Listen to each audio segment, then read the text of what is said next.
la proyección de la avenida. Uno de esos edificios a los cuales se le tiró parte va a ser justamente el Cabildo. ¿Sí? Cuando se produce la fundación de la ciudad de Buenos Aires para el año 1580, Juan de Garay, el 11 de junio, se decide entonces en ese momento cumplimentar con lo que eran las leyes de Indias, cosa que no hizo Pedro de Mendoza en el año 1536 y por eso no se considera fundación la de Pedro de Mendoza. Juan de Garay sí lo va a hacer, va a colocar el rollo de la justicia, se va a decretar fundador de la ciudad de Buenos Aires, le va a otorgar el nombre a la ciudad, o sea, el nombre al puerto que iba a tener la ciudad, se quedaron proyectados como ciudad-puerto y va a generar las instituciones necesarias. El fuerte, actualmente donde se encuentra la Casa de Gobierno, la Iglesia Mayor, Catedral Metropolitana, la Plaza Mayor, donde nos encontramos nosotros en este momento parados, y el Cabildo, que hacía la especie de policía, ente de control, ¿sí?, que va a ser el Cabildo. El Cabildo no es la construcción original, ¿sí? Lo que nosotros estamos viendo tampoco es lo original, ¿sí? Se va a proyectar para el año 1725, el arquitecto va a ser Andrés Blanqui, un arquitecto jesuita, que gracias a la introducción de los hornos de ladrillos traídos por los jesuitas, se comienzan a hornear el adobe y pueden continuar en pie los edificios, va a proyectar el edificio del Cabildo. Otra de las obras, la Iglesia del Pilar, ¿sí?, una de las iglesias también más antiguas de la ciudad del barrio de La Recoleta. La iglesia de San Ignacio, que tenemos acá en la zona de la Manzana Luces, a escasos metros de aquí, ¿sí? El arquitecto entonces va a hacer la proyección de este edificio, para el año 1725 se va a inaugurar. Yo les voy a mostrar un par de fotos para que ustedes vean las sucesivas progresiones que va a tener el Cabildo. Va a tener torre alta, torre baja, va a tener reloj, le van a sacar el reloj, va a ser de estilo colonial, después va a ser de estilo italianizante, va a tener 11 arcos, después le vamos a cortar 3, después le vamos a cortar 2. Vamos a estar así desde el año 1725 hasta el año 1983. Aunque en el año 1940, para tratar de poner el estado original que se encontraba el Cabildo al momento de la construcción, el arquitecto Buciazo va a ser justamente quien se encargue de tratar de poner en estado original la construcción del Cabildo. Original del todo no, porque ya lo habíamos cercenado 5 arcos de lo que era el Cabildo y el ancho que va a tener este Cabildo. Yo le voy a mostrar una progresión entonces del Cabildo, de la plaza donde nos encontramos nosotros, que era la Plaza Mayor en ese momento, y ya que estamos vamos a unir, porque también se va a ver, lo que es la Catedral Metropolitana. La Catedral Metropolitana, Iglesia Mayor, es la próxima construcción, en realidad la que nosotros estamos viendo. El arquitecto Macella para el año 1752 la va a proyectar. Se va a caer la cúpula que había proyectado el arquitecto, por lo tanto es necesario una nueva construcción de prácticamente la mitad de la iglesia que va a tardar muchísimos años en finalizarse o construirse, porque lo último que se le hizo fue en el año 1836. ¿Sí? Así que imagínense si tuvo tiempo para terminarse la catedral.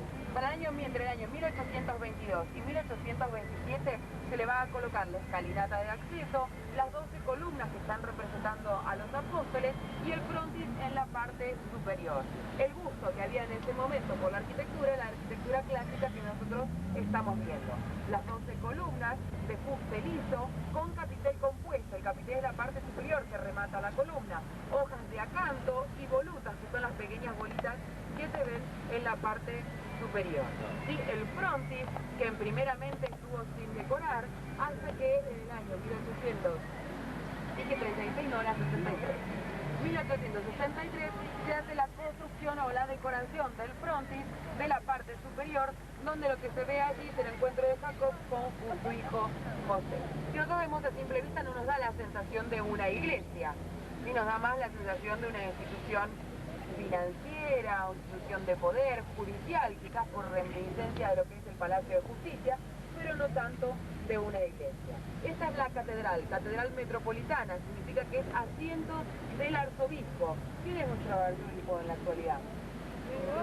Bergoglio, el cardenal Bergoglio. El arzobispado es el edificio que tenemos hacia el costado. Lo que vamos a ver hacia el frente de la catedral son esos medallones que tienen que ver justamente con la declaración de Catedral Metropolitana y también con lo que significan los símbolos papales y que se hacen presentes.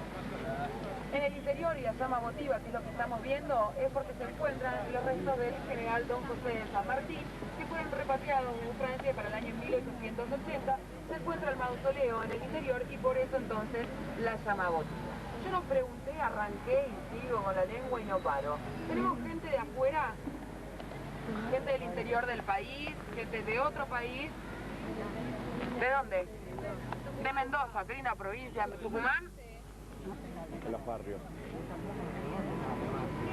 Lo de Catedral al norte y sí. Catedral al sur, y en muchos de los casos hasta hoy se sigue utilizando, pero básicamente hasta 1852, 1860, por ahí. Lo que había sido hasta entonces la Plaza de la Victoria y la Plaza del Fuerte quedan unidas en una misma plaza. Se le da parte de la fisonomía que estamos viendo nosotros con uno de los paisajistas más destacados que vamos a tener en la ciudad de Buenos Aires y en el interior también de nuestro país, como lo fue Carlos Sainz. Sí. No fue decidido por el Congreso, lo hizo ¿cómo era que se llamaba? Pero fue a preguntarle al Congreso y el Congreso le dijo que no, y lo mandó unos chaboncitos a la noche y lo rompieron, pero no fue. Eso fue Roca. Pará, que me ordeno.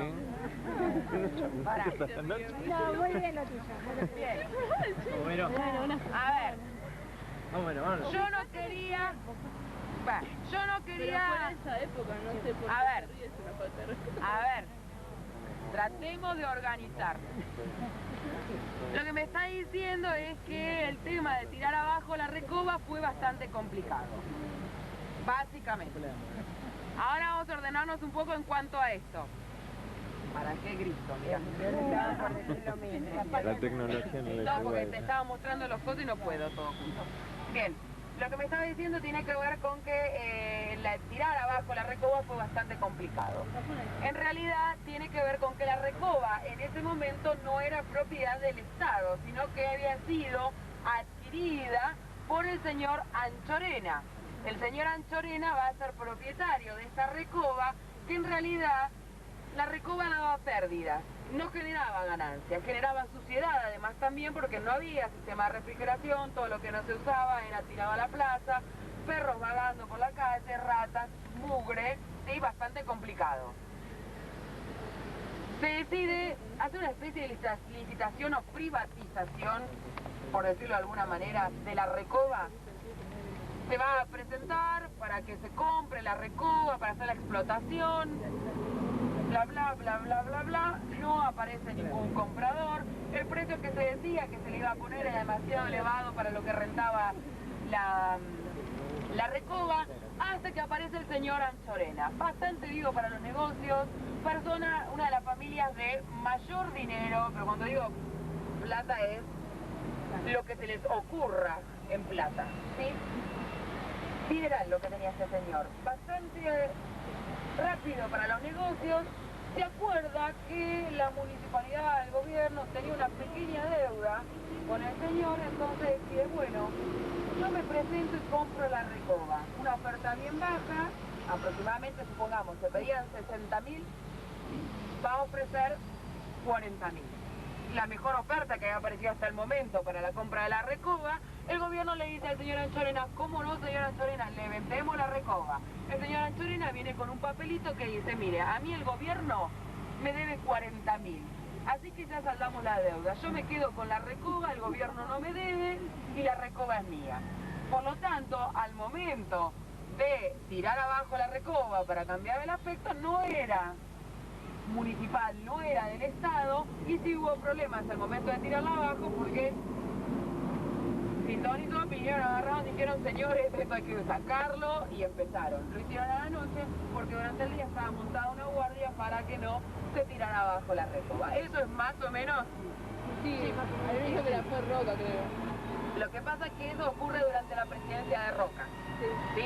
Tenemos que tener en cuenta que los periodos presidenciales en ese momento eran de 6 años y no de 4 como los tenemos en la actualidad. Para el año 1884 el presidente era Julián Turcios. Muy bien, Un aplauso para la guía.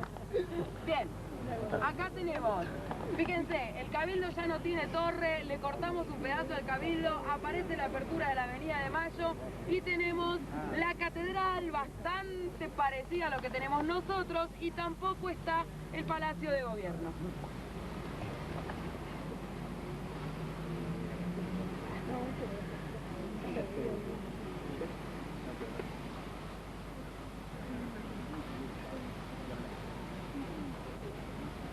¿Sí? Bien, antes se hicieron las excavaciones para poder hacer el subterráneo y de la misma manera, porque el subterráneo pasa por abajo, se va a montar un sistema de rieles para poder transportar la pirámide de Mayo de un sector hacia el sector donde se encuentra en la actualidad. Recordemos que la pirámide es del año 1811 y va a ser realizada por un alarife, el señor Cañete. Sí, va a ser una construcción en madera, una especie de obelisco de 1,5 metros aproximadamente, relleno de adobe y paja. Este va a ser el primer monumento entonces que nosotros vamos a tener en conmemoración al primer aniversario de la Revolución de Mayo. Con el paso de los años, este monumento está bastante venido a menos. Pensemos en la humedad que hay en la ciudad de Buenos Aires. Para el año 1856 se convoca al artista plástico Prilidiano Pueyrredón para que realice la escultura que nosotros estamos viendo. Acá hay dos teorías. Una, que la pirámide original se encuentra en el interior. La otra, que la pirámide original no está mal. Se hicieron estudios viendo el interior de la pirámide y se llegó a la conclusión de que adentro no hay nada original. ¿Sí? O sea, que lo que se hizo es mostrar este aspecto que tiene ahora. Tampoco está original la pirámide, porque la que hace Prilidiano Pueyrredón va a tener 4 esculturas que van a estar en cada una de las puntas. Esas se van a sacar, se van a trasladar al banco que queda acá a media cuadra y después van a trasladarse nuevamente a lo que es actualmente la plazoleta que se encuentra enfrente a la iglesia de San Francisco, aquí sobre la calle Alcina. Así que tampoco está en estado original. Recordemos que Prilidiano Pueyrredón, a más allá de ser un artista plástico, va a realizar también una obra arquitectónica que es la remodelación de la actual casa o residencia del presidente, la Quinta de Olivos. ¿Sí? Bien, entonces, se coloca allá, en 1912 se traslada y se coloca aquí en este sector. La pirámide, más allá de ser el monumento, va a ser reconocido como, nosotros estamos parados justamente, por debajo nuestro tenemos los pañuelos blancos que tenemos hacia alrededor.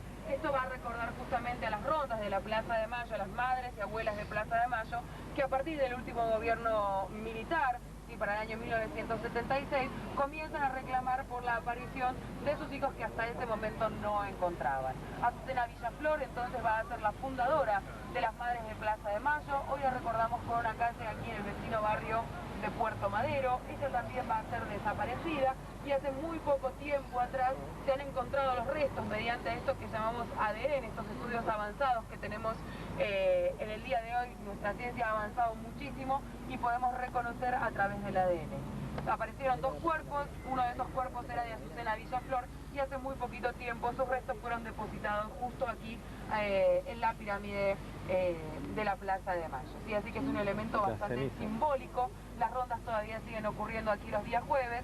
Recordemos que esto va a sucederse debido a que en ese momento estaba el estado de sitio, no se permite los grupos de más de 2 personas y no se permite permanecer más de determinada cantidad de tiempo parado en un mismo lugar. Por ese motivo, los mismos policías que estaban cuidando la zona van a hacer que comiencen estas famosas rondas de a 2 mujeres abrazadas o del brazo, ¿sí?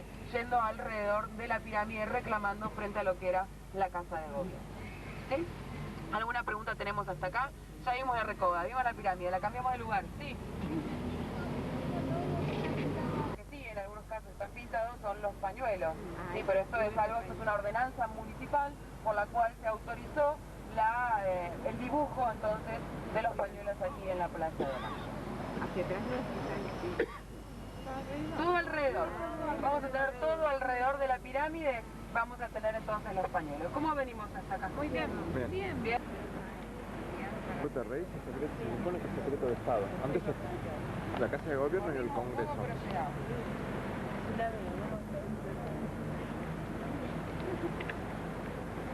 Ah, ya no tiene batería. Va.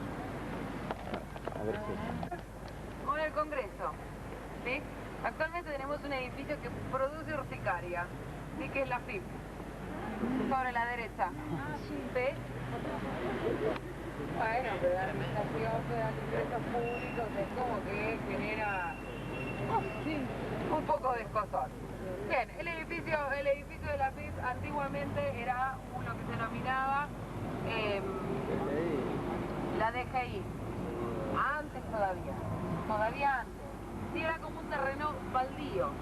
Sí, al momento de la fundación, terreno baldío o hueco, como se lo denominaba. Este hueco va a ser utilizado justamente cuando ocurre la Revolución de Mayo, porque el brigadier Cornelio Saavedra va a entrenar justamente allí el cuerpo que va a conformar, que va a ser el cuerpo de los patricios. Exactamente. Entonces, primeramente va a ser el lugar de entrenamiento del regimiento de patricios. Posteriormente va a pertenecer al señor Balcarce. Posteriormente siguen pasando los años, se va a ir loteando. Se llega al año 1862. Estamos durante la presidencia de Bartolomé Mitre.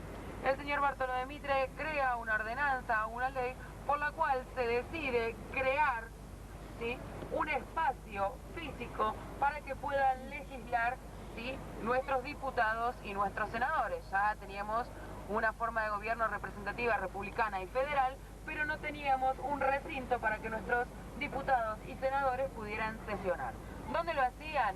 En distintos lugares. Acá en la ciudad de Buenos Aires, en la Manzana de las Luces, era utilizado como palacio de legislatura, ¿sí?, o palacio de la legislatura. Se decide entonces la construcción de un edificio más apropiado y se decide entonces que se haga en esta esquina. Acá tenemos una pequeña fotografía chiquita de más o menos cómo era lo que era el interior. ¿Sí? Con el paso del tiempo, las cámaras van a quedar un poco chicas y se decide entonces la construcción de un nuevo edificio. Se va a contratar al arquitecto Meano para que haga la construcción de un nuevo edificio en un solar fiscal, en ese momento expropiado a la familia Spineto. ¿Te suena el nombre Spineto? Sí, muchísimo. ¿De dónde? ¿De qué? Del mercado Spineto. ¿Y dónde se encuentra el shopping Spineto? Alsina y Pichincha. Valvanera. En realidad barrio de Valvanera, subzona del Congreso, o la subzona de Balbastro. Mira que se me fui a Flores de golpe. ¿Qué? Del Abasto. ¿Sí? Entonces, tenemos allí, se va a elegir el lugar y entonces se comienza con la edificación del edificio. El edificio que funcionaba acá va a durar desde el año 1864 hasta el año 1905. ¿Cuándo se inauguró la Avenida de Mayo? 1884. 1884 se planifica, 1894 se inaugura. ¿Estaba el Palacio del Congreso edificado? No, tiempo después. Se inaugura oficialmente en el año 1907. ¿Sí? Por lo tanto, el palacio no estaba. ¿Qué se decide cuando este queda chico? Se había otorgado otro solar distante de esta zona, pero se decide, ¿por qué no? Siendo que estaba la apertura de la Avenida de Mayo, siendo que estaba la Casa de Gobierno, ¿por qué no hacerlo a continuación? Se hace la expropiación de toda esa zona, terreno fiscal, y se decide entonces la construcción para convertir a la Avenida de Mayo en un eje cívico. Recordemos que la Avenida de Mayo originalmente tenía dos manos, pero después se va a hacer de una sola mano con dirección hacia lo que es el Palacio del Congreso, y únicamente cambia de mano al momento de la ascensión presidencial. Cuando el presidente electo hace la jura en la Cámara de Diputados y Senadores, es decir, el Palacio del Congreso, se viene en caravana, en contramano a la marcha original que tiene la avenida, hacia lo que es la Casa de Gobierno. ¿Sí? Entonces, el edificio de acá se tira abajo, va a quedar solamente una parte, porque va a ser comprado por el banco hipotecario. El banco hipotecario hace la construcción. Y queda parte de esta cámara original en el interior del mismo. Esto se puede visitar, hay visitas guiadas que nos permiten ver esta cámara original de la cual se sesionaba hasta el año 1905. Banco hipotecario después se va y viene entonces la Administración Federal de Ingresos Públicos, el edificio que nosotros vemos ahora. Funciona también en el interior el Museo Impositivo, ¿sí? Uno de los pocos museos que hay a nivel mundial, un poco aburrido a mi criterio, pero al que le guste todo el aspecto impositivo, bien vale la pena visitarlo. Y también tenemos la Academia Nacional de Historia, que va a tener su origen en el barrio de San José de Flores, en lo que era la Junta Numismática. Sí, recordemos que la numismática, ¿qué se encarga de coleccionar? Monedas y medallas. Sí, esto va a surgir entonces en lo que es actualmente la Casa de la Cultura Marcó del Pont, en el barrio de Flores, y deriva entonces, llega aquí como archivo, no, a esta hora la péndula ya cada tanto, cuando me vuelve a conectar me arranca de nuevo la palabra. Hacia el frente tenemos el Ministerio de Economía, ¿sí? Más bien edificio un poco, ay, qué complicado esa zona.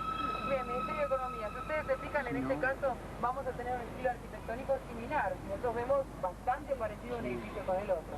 Ambos van a ser construidos en la década del 40, donde lo que se utilizaba en ese momento era el racionalismo, ¿sí? La poca utilización de materiales decorativos en cuanto al edificio. Si nosotros vemos que el edificio es liso y lo único que se ve, el tratamiento que se ve de la fachada puede ser la utilización de algún mármol, de alguna cerámica en particular, pero más allá de esto no hay otra cosa. Sumado a esto, ¿por qué racionalismo? Por la guerra mundial. ¿Sí? No había plata para decorar tanto, entonces aparece el racionalismo. Paredes lisas, sin decoración alguna. Y acompañando el momento político de ese momento, aparece en nuestra ciudad la construcción monumentalista. Monumentalista es el gran porte que van a tener estos edificios y es para representar el poder que tiene el Estado en ese momento para lo que es la sociedad. Si uno se para al lado de estos edificios, realmente queda minúsculo.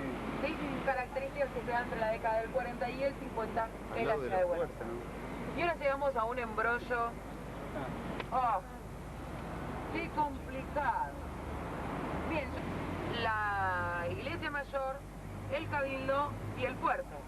Fuerte porque éramos ciudad-puerto, por lo tanto, para una ciudad-puerto correspondía una fortaleza que fuera capaz de defender en caso de avances de, en este caso, franceses, portugueses e ingleses. ¿Sirvió de algo el fuerte? Sí. ¿Sí? No. ¿Para qué? Para que se pusieran los ingleses. Ah, muy bien. Bien, en realidad nosotros tenemos una característica bastante particular que tiene que ver con nuestro Río de la Plata, río que quizás no lo tratamos tan bien como deberíamos, pero la verdad que nos ha ayudado en más de una oportunidad. ¿Por qué digo esto? La cuenca del Río de la Plata no tiene aguas profundas. El Río de la Plata va a tener dos afluentes, el río Paraná, el río Uruguay. Estos afluentes que traen gran cantidad de sedimentos y van conformando bancos de arena en lo que es el cauce del Río de la Plata. De ahí tenemos la conformación del delta, ¿sí? Toda esta parte que tuvo este tema con los pastizales este último tiempo, la quema de los pastizales, bueno, en el delta que se va a conformar, y el problema que había es que justamente se quemaba la tierra por debajo, porque no es tierra firme, sino que es acumulación de sedimentos, y estas raíces van por debajo y entonces da la sensación de lo que se está quemando en la tierra, lo que se denomina la turba, ¿sí? Entonces lo que se quema es de abajo, porque es acumulación de sedimentos que provienen desde el noroeste de nuestro país y también desde el Brasil, ¿sí? Entonces, esto va a conformar bancos de arena. Los bancos de arena hacen que el Río de la Plata, en la parte costera, en la zona más cerca a la costa, no sea un río navegable. Para poder navegarlo hay que drenarlo de manera permanente. Nuestro primer puerto va a ser el puerto de La Boca. ¿Sí? Se va a hacer un tratado, se va a hacer una rectificación del riachuelo. El ingeniero Madero va a ser quien se encargue de la rectificación del puerto, pero el riachuelo también queda chico. ¿Se acuerdan que habíamos dicho que el gobierno cambia la política? Pasamos de ser una gran aldea a ser la París de América, mayor exportación de mercaderías, por lo tanto, barcos de mayor calado no ingresaban a lo que era el puerto de La Boca y se decide la construcción de un nuevo puerto. Dos proyectos, Madero-Huergo, gana Madero, se inaugura Puerto Madero. Con el asunto de tener que drenar permanentemente la cuenca del Río de la Plata, el puerto se declara obsoleto muy poco tiempo después, va a tener una vida útil, estamos hablando de aproximadamente unos 30 años, y se inaugura lo que es el actual Puerto Nuevo. Bien, esta explicación que me llevó tanto tiempo, en realidad era para decir que no permitía hacia estas costas del Río de la Plata que llegaran los barcos procedentes de cualquier otro país que no fuera España. Se sabía puntos claves a donde se podía parar la nave para poder después con carretas o en algunas zonas un poco más profundas acercarse a la ciudad. Los ingleses lo encontraron definitivamente en la zona sur, en la zona de Ensenada, ¿sí? La Ensenada Barragán, donde se encuentra cerca de la ciudad de La Plata. Van a descender allí y desde allí van entonces a avanzar y van a tomar a la ciudad. Durante los años 1806, durante 40 días se produce la defensa y reconquista de la ciudad y en 1807 intentan hacerlo nuevamente. Tenemos este recuerdo porque van a tomar el fuerte en las calles que tenemos paralelas o en línea recta con lo que es la pirámide. Defensa de este lado y reconquista del lado de la derecha. Van a tomar el fuerte que se va a llamar San Juan Baltasar de Austria, que va a ser inaugurado bajo este nombre para el año 1795. Ustedes se imaginan acá un fuerte con 4 torres en las puntas, con cañones y hasta con pozo teníamos. ¿Vieron las películas medievales donde tenemos el castillo y alrededor todo un pozo con agua? Bueno, acá no había agua. Acá había basura, porque nunca se logró rellenar con agua lo que era el pozo. Teníamos puente levadizo y todo. Llegó más o menos hasta el año 1822. Ahora bien, vamos a ver cómo se va a conformar esta Casa Rosada, porque hasta lo que tenemos ahora es un fuerte con estas características. Los cañones nunca sonaron, los ingleses ingresaron de nuevo a la ciudad, fue bastante obsoleto, por lo cual volvemos a la presidencia de Domingo Faustino Sarmiento, que había estado en Estados Unidos, vio la Casa Blanca y dijo, no, muchachos, si yo voy a ser presidente necesito otro edificio porque esto no da para más. Es así como decide tirar parte de lo que era este fuerte y construye el edificio que nosotros tenemos sobre el sector de la derecha. ¿Sí? Edificio que por supuesto también ya hemos modificado. Bien. Se construye entonces como casa de correos y telégrafos. Recordemos que Sarmiento también va a implementar una política de comunicaciones con el tema de los ferrocarriles, con el tendido del telégrafo, también muy importante. Entonces, edificio de correos y telégrafos. Saltamos, nos vamos de nuevo a la presidencia de Roca, década del 80. Roca dice, bueno, vamos a hacer otro edificio que tenga las características que tiene el edificio que hizo Sarmiento. Sarmiento va a contratar a un arquitecto sueco, el arquitecto Haber, ¿sí? Para que haga el edificio. Roca no contrata el mismo arquitecto, pero contrata un arquitecto sueco porque por las dudas quizá continuaba con las mismas características. El arquitecto Killenberg, y manda a construir un edificio igual o de similares características del otro lado. ¿Qué quedaba en el medio? El paso de lo que era la antigua aduana o aduana de Taylor. Si nosotros vamos por detrás de la Casa Rosada, yo cariñosamente lo llamo el piletón de la Casa Rosada, porque es un patio de maniobras de lo que era la antigua aduana. La antigua aduana originalmente tenía 3 pisos, 2 de los pisos superiores se tiraron abajo, la planta baja se rellenó y es lo que nosotros tenemos, la forma semicircular del Parque Colón, el parque que se encuentra por detrás, es la forma que tenía originalmente la aduana. ¿Sí? Aduana que después se tira abajo, se rellena y en el año 1983, cuando se estaban haciendo algunos arreglos en cuanto a la electricidad, plomería y demás de la Casa Rosada, se encuentran con ladrillos un poco extraños y se produce entonces a la exhumación del patio de maniobra de lo que era la antigua aduana de Taylor. Se puede acceder a través del Museo de los Presidentes, que tiene el ingreso por la calle Hipólito Yrigoyen. ¿Sí? Sí. ¿Entonces el fuerte no quedó nada? Del fuerte, lo que tenemos es un pequeño